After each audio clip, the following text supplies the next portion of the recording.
Am I the a-hole for refusing to chip in for a coworker's wedding gift after literally being uninvited? Alright people, I'm gonna need your hot takes on this office drama that's been driving me insane. So I, 27 female, have been working at this marketing agency for about 2 years. My coworker, just 31 female, is getting married next month and initially invited our whole team, 8 people, to her wedding. We're not like besties, but definitely friendly. Lunch together sometimes, happy hours, the usual work friend stuff. Last week, our office manager Sarah started collecting money for a group gift. She's asking for $200 each, which would get us some fancy kitchen gadget from their registry. That's basically what I'd budget for someone I'm actually friends with, but whatever. I was planning to contribute. Well, yesterday, I got the most awkward text from Jess, saying they had to make some cuts to the guest list, and unfortunately, they couldn't accommodate me anymore. Something about venue capacity and family additions. But here's the kicker. I know for a fact that everyone else on our team is still invited. This morning, Sarah comes by my desk asking for my contribution to the gift fund. I politely told her that since I'm no longer invited, I'd rather get Jess a smaller gift on my own. Sarah looked shocked and said, "But it's a team gift, and that not contributing the full amount would mess up the group harmony, like I give a single damn." The icing on the cake? I know the wedding cut was because Jess invited her old coworker who just got a VP position at a major client. Suddenly, there's no room for me, but I'm still expected to drop $200 on her registry? Can someone please tell me the truth? Am I the a-hole for refusing to contribute the full amount to a wedding I'm not even attending? Now for the top comments. Don't give her a thing. Nothing. Not even a card. No invitation. No gift. She's the victim of some serious office politics. Sorry, Jess, but the only gift you're getting from me is my attendance at your wedding via the office live stream. Yeah, when Sarah asks again, simply reiterate that since you are no longer invited, you don't want to give anything. You don't need to justify it further. $200 is an outrageous ask for a coworker in the first place, unless you make a really high salary. Even so, I wouldn't do it. You're completely not the a-hole, but be prepared for some dirty looks. This $200 is for someone who is a close friend or a family member. Not Jane from marketing who you occasionally have lunch or drinks with and are friendly with. OP, not the a-hole. Tell your coworker that since you are not invited, you will not be contributing to the gift and the team members who are invited can contribute to the gift. If your coworker is shocked, tell her straight up that the bride rescinded your invitation, so she could invite an old coworker instead, so they can talk to that person about contributing the $200. Yeah, I gave my sister $50 at her wedding, and I was in the wedding. That was a decade ago. I'd probably be comfortable with $100 for someone close now. Gifts for special occasions that people plan and decide themselves doesn't make much sense to me, but I understand that's a me thing. I'm not dishing $200 for anyone, especially a coworker who uninvited me. If I'm not important enough to be at the wedding, they aren't important enough to receive a gift. Next story. Am I the a-hole for cutting my friend off for breaking up with her sick fiancé? I, 20 female, recently cut off a friend, Reagan, 26 female, for breaking up with her fiancé when he found out he was diagnosed with cancer. To make it clear, it sucks that he's going through something like that, but I also know Reagan's allowed to have preferences or limits in a relationship. From my understanding, she was really happy with him, and after a slew of really bad relationships, he was great to her. So obviously, I was surprised when she told me she wasn't speaking with him anymore, and that she'd broken off their engagement. I asked why, and she told me he had cancer and she didn't want to deal with that. Firstly, how is anyone's first reaction to break up when finding out the man they're going to marry is sick? He is in a vulnerable position, and he's helped her through so much over the past few years. And she didn't think about any of that when she broke it off? Obviously, I told her I think she should reconsider. I was diagnosed with a rare disease when I was a teenager, and it would break my heart if my significant other left me solely because of something I have zero control over. She basically told me I was projecting because I'm basically in the same boat as him, and told me I was being selfish and only thinking about my emotions and not about hers. Her justification was that she needed to think about her future, and she didn't want to tie herself down to someone and have to deal with his sickness for the rest of her life. I get the sentiment, sort of, but she basically just implied that if you're sick, you're not entitled to being loved unconditionally. I haven't spoken to her since, and I sent her boyfriend a card and let him know that if he ever needs to talk about navigating the diagnosis, I'd be here. She reached out to apologize, but honestly, I don't want to hear it. Not only did she leave a wonderful guy when he was in a vulnerable position, but she basically told me that I shouldn't expect people to love me or stick around because I'm also sick. Well, she certainly wasn't going to take her vows seriously, was she? In sickness and health, not the a-hole. Literally this. Things were going pretty great for her when he'd drop everything for her the minute she needed him. But when he needed her, she literally didn't wait 2 days before telling him she deserved better for herself than a man who was sick. I had an uncle like this. He and his wife were incapable of being social with people that had an illness or any other misfortune that made someone not someone that could lift up their lives. We hadn't heard from them for years after my mother got her cancer diagnosis. Then, when they found out through someone in the family that my husband and I got married and bought a house that was, by definition in their country, a very spacious one with a lot of land, suddenly they wanted to catch up. But when my mom got the news she wasn't going to get better, and we asked them to come see her on her birthday because it could very well be her last, they couldn't be bothered and told us that they would appreciate just getting updates from another uncle. He stopped being anything to me at that moment. I heard he died alone because his wife didn't want to be tied down when he got sick, and she just kept working and not bothering with him. No divorce, though. That would be shameful. I didn't go to his funeral. When an aunt asked if I wanted to come, and I told her why not, she said she was disappointed he was already dead because she would have killed him for the way he treated my sister and me around the time Mom passed.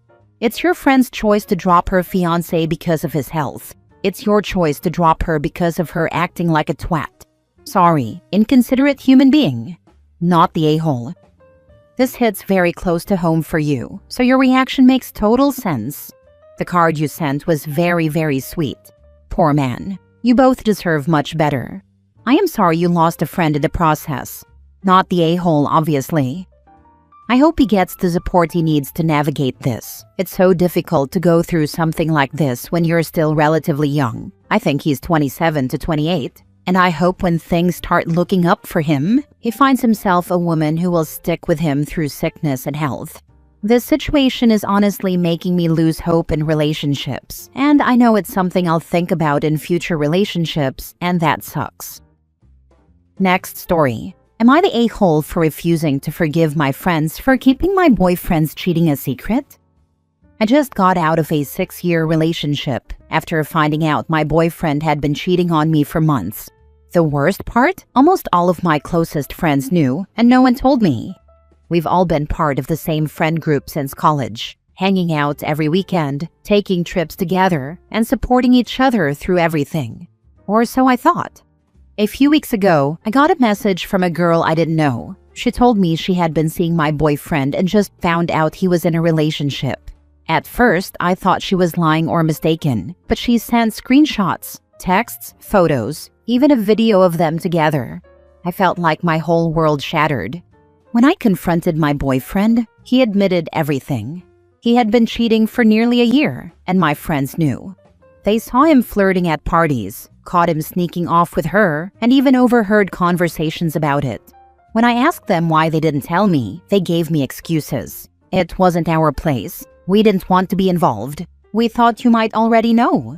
I was devastated. These were the people I trusted the most, and they let me be blindsided. I cut off my ex immediately, but my friends? That's been harder. Some have apologized, saying they feel awful, while others are acting like I'm overreacting. They keep inviting me to things, expecting everything to go back to normal, but I can't look at them the same way.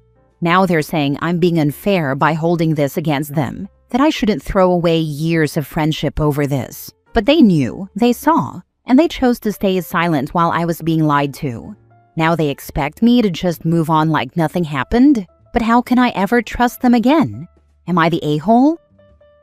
You're justified in feeling betrayed. Your boyfriend cheated for months while your friends, who saw everything, kept silent, putting their comfort above your well-being.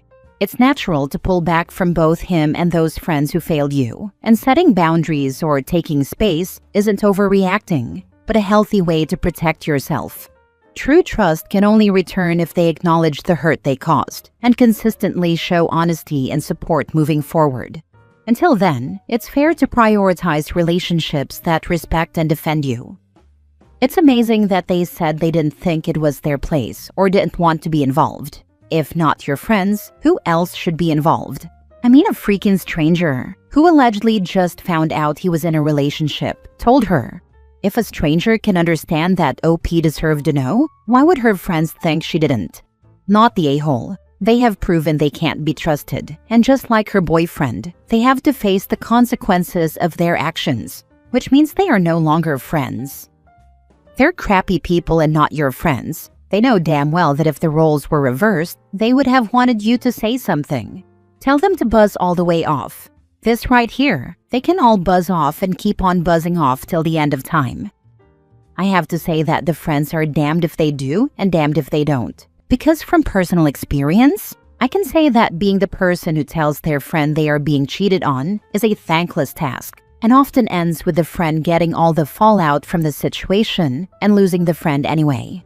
Many people don't want to believe it, and when confronted, the cheater will often try to discredit the teller by claiming that the teller made passes at them and is just making this up out of jealousy or some other nonsense, and the cheated on will often believe it. By the time the truth is out in the open and the teller is vindicated, the damage is irreparable. All of this is true. You can't know how a friend is going to react to this kind of news or to the messenger. Many times, the couple gang up on the messenger, and friends are lost when people believe they are doing the right thing by saying something. Last story. Am I the a-hole for not taking my absent ex to our son's wedding? I'm really at a loss here, and I need your help, Reddit. My ex and I had a brief high school romance that ended with a surprise pregnancy and with him cheating on me. Before he cheated, his mom sat down with my parents, himself and me, making all kinds of promises about what the future would hold for my unborn child. She promised he would not only be involved in the baby's life, but also help to support the baby. Surprise, surprise, that didn't turn out to be the case at all. Instead, I found out about the cheating, broke up with him, and apparently, that meant he had no responsibility for the baby anymore. Child support was ordered, but only paid out in the most minimal amounts when jail was threatened, so he owes plenty in arrears to this day. But we will never see a dime of it, and I've come to accept that, and am honestly fine with it, as my husband and I have worked hard to provide for my eldest and his siblings anyway. I should add that my husband stepped in and stepped up when my eldest was only 9 months old, and has loved him as his own ever since. Fast forward several years, and my eldest is grown now and preparing to marry his true love next week. I'm so excited for them. However, my ex is still irresponsible and does not own a car or have a driver's license. My son has asked my husband and me if we can transport the ex back and forth to their wedding reception so he can be there as well. The trip will take approximately 3 hours round trip. I should stress that my ex has been inconsistent with visits as our son has grown up, let him down several times, refused to hold jobs so he can collect disability and do drugs instead, and couldn't be bothered to help contribute to much of anything our son needed financially. This forced my husband and me to make several sacrifices over the years, which we did out of love without a second thought. But the hardest part was always seeing the look on my son's face when his father would let him down in one way or another. I tried to suggest alternative arrangements, such as my son picking him up a day or so before the wedding and staying with him, or him getting a ride with someone he knows instead of our family. Heck, even a Greyhound would work. Nothing I suggest seems to work out for one reason or another, though. I have a hard time telling my son no directly, so I wanted to give him another option without having to discuss the past bad blood between all of us. My husband has no respect for the ex, and neither do I. This morning it came to a head when our son asked us once again if we could do it, as the alternatives just wouldn't work. My husband called him before I had a chance to, knowing I tend to sugarcoat things and wouldn't be as direct as was needed. He told him in no uncertain terms that it was a pretty big ask, and that it was simply something we could not do. He said there was no way he could sit in the car with that man without screaming at him or choking him for all that he has done in the past, and that we shouldn't have to. We are cordial to him when we are together at any event, but to be contained in our own vehicle and expected to cater to his needs is on a whole different level. While we would do anything for our son, we still have boundaries. My husband asked him not to be mad at us, but I suspect he is, as he hasn't returned my phone call yet. I'm hoping he's just taking some time to look at things from our perspective or come up with other arrangements for his father to be at his reception. I just wish my ex would take that responsibility on himself instead of adding that stress onto the soon-to-be-wed couple. So there you have it, Reddit. Am I the a-hole for saying no to protect our peace after all that's happened over the years? Not the a-hole. Your son is simply asking too much. No is no. I wouldn't do that with my ex either. He is a terrible person also. Can't someone from his dad's side of the family bring him? It's a very small affair, and he decided not to invite anyone from his side of the family. Who decides that all the alternatives won't work? That is selfish. I am an adult male and I make it work. Car goes into the shop. Guess who takes a bus that day? Drive a family member to see a concert 2 states over? Guess who gets to spend $1,000 to get the tie rods, muffler, and other things fixed? Adult. This is not a disabled child we are talking about. It is a grown man who somehow had the ability to get his square peg into the round hole to have a child, but can't seem to do anything else. Don't feel guilty. Remind son that what he is asking is for 2 adults who seem to function in life to rescue someone who doesn't even know how public and private transportation work. And why doesn't the father's family bring him with them? Probably because he has burned all of those bridges as well. Her son is pretty ballsy for asking this of the people who actually raised him without the bio dad really in the picture. Some people just don't care about the people who love them and chase down fantasy relationships. Just sad. I thought of that. What fantasy does the son have in his head if the bio dad shows up? I picture Cousin Eddie standing at the sewer say, "Crapper's full." If it's important to the ex to be there for his son, the ex should be the one to arrange to be there for his son. It's the ex who should be doing the arrangements for his own grown-ass self. I feel the same way. I'm just torn because of how much I know it means to my son. You have sacrificed enough for the deadbeat father. No is no. Stick to your guns, or you will be disrespecting your husband who has moved mountains for your son.